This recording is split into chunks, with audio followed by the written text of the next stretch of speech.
মাত্র ২-৪ পিস মাংস ফ্রিজের কোণে পড়ে থাকলে দুর্দান্ত স্বাদে এই রেসিপিটি বানিয়ে নিন। সারাদিনের রান্না কিন্তু কমপ্লিট হয়ে যাবে আর বানানোটাও একদম সহজ। শুরুতেই এখানে আমি ৪ পিস কলিজা ছিল ফ্রিজে পড়ে, আর এখানে ২ টুকরো মাংস ছিল ছোট ছোট পিস করে কেটেছি।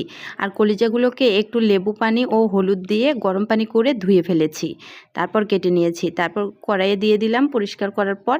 তারপর এখানে ১ কাপ পরিমাণ পেঁয়াজ কুচি এবং আদা বাটা, রসুন বাটা, মরিচ বাটা সব ১ টেবিল চামচ করে দিয়েছি। সাথে লবণ দিয়ে দিয়েছি আর 1/3 কাপ দিয়েছি রান্নার তেল। হলুদ গুঁড়ো দিয়েছি ১ টেবিল চামচ। তারপর তেজপাতা, দারুচিনি দিয়ে দিলাম ৪ টুকরোর মতো। এখানে ধনিয়া এবং জিরা ভেজে বেটে নিয়েছি, সেটা দিলাম ১ টেবিল চামচ। তো সব কিছু খুব ভালো করে এবার মেখে নিচ্ছি আমি। আর সাদা যে এলাচিটা না, ওইটা আমি বেটে দিয়ে দিব একটু পর। তো মেখে নিচ্ছি সব কিছু। অবশ্যই খুব ভালো করে মেখে নিতে হবে, তাহলে কিন্তু রান্নার টেস্টটা চলে আসবে। তো এখন আমি সাইডে রেখে দিব ২০ মিনিটের জন্য। এভাবে রান্না করতে না আমার কাছে অনেক সহজ মনে হয়, প্রায়ই আমি এভাবে রান্নাটা করে থাকি। তো ২০ মিনিট পর চুলায় কিন্তু বসিয়ে দিয়েছি। এখন বেশ খানিকক্ষণ এটাকে কষিয়ে নেব। অনেকেই মনে করেন যে হাতে মেখে রান্না করলে হয়তোবা টেস্ট আসে না, মাখানোর একটা ঘ্রাণ থাকে। কেন থাকবে? এভাবে যদি কষিয়ে নেওয়া যায় তাহলে কিন্তু কোনো ঘ্রাণই থাকবে না, কষিয়ে নেওয়ার মতোই টেস্ট আসবে। আর অনেকেই কিন্তু মাখানো মাংসটাই পছন্দ করে। সো যাই হোক, খুব ভালো করে মশলার সাথে কষিয়ে নেওয়া হয়ে গেলে আমি এখানে আধা কাপের মতো পানি অ্যাড করে দিলাম। আবারও খুব ভালো করে কষিয়ে নেব। আর মাংসগুলো যেহেতু ছোট ছোট পিস করে কেটেছি আর কলিজা, সেহেতু সিদ্ধ হতে কিন্তু খুব বেশি সময় লাগবে না। কষিয়ে নেওয়া হয়ে গেলে তারপর এখানে আমি দিয়ে দিয়েছি কেটে রাখা আলু। এখানে ৪টা বড় সাইজের আলু দিয়েছি। এবার আলুটাকেও খুব ভালো করে কষিয়ে নেব।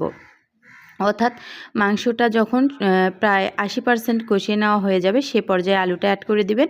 কারণ আলু তো আর সিদ্ধ হতে বেশি সময় লাগে না, তাই না? এবার সম্পূর্ণ ঝোলটা শুকিয়ে আসা পর্যন্ত অপেক্ষা করব।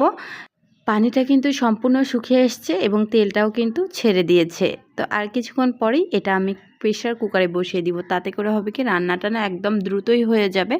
আর মাংসগুলো তো এমনিতেই ছোট ছোট পিস করে কেটে নেওয়া, এটা সিদ্ধ হতে খুব বেশি সময় লাগবে না। আর অবশ্যই এভাবে রান্না করলে গরম পানিটা দেওয়ার চেষ্টা করবেন।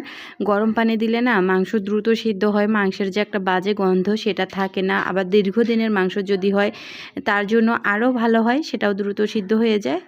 তো গরম পানির অনেক উপকারিতাই আসলে আছে, কিন্তু আমি দেখি অনেকেই নর্মাল পানি দিয়ে বারবার মাংসটা রান্না করে, ওই মাংসটা কিন্তু শক্ত হয়ে থাকে একদম খেতে। সো যাই হোক, যে গরম পড়েছে এখন আর ভুনা টাইপের কিছুই খাওয়া যাবে না। আমি পাতলা ঝোল রাখবো। তো বেশ কয়েকটা কাঁচামরিচ মাঝখান থেকে ভেঙে দিলাম, তাতে করে সুন্দর একটা ফ্লেভার আসবে। চুলাটা কেন যেন নষ্ট হয়ে গেছে মনে হচ্ছে, তো কালি পড়তেছে, এটা চেঞ্জ করতে হবে। যাই হোক, রান্নাটা কিন্তু আমার কমপ্লিট। একটা হাঁড়িতে আমি ঢেলে নিলাম। রেসিপি ভালো লাগলে প্লিজ লাইক, কমেন্ট, শেয়ার করবেন। ইউটিউব, ফেসবুক যেখান থেকে দেখেন না কেন আমার পরিবারে যুক্ত হয়ে যাবেন। ট্রাই করে দেখবেন। আল্লাহ হাফেজ।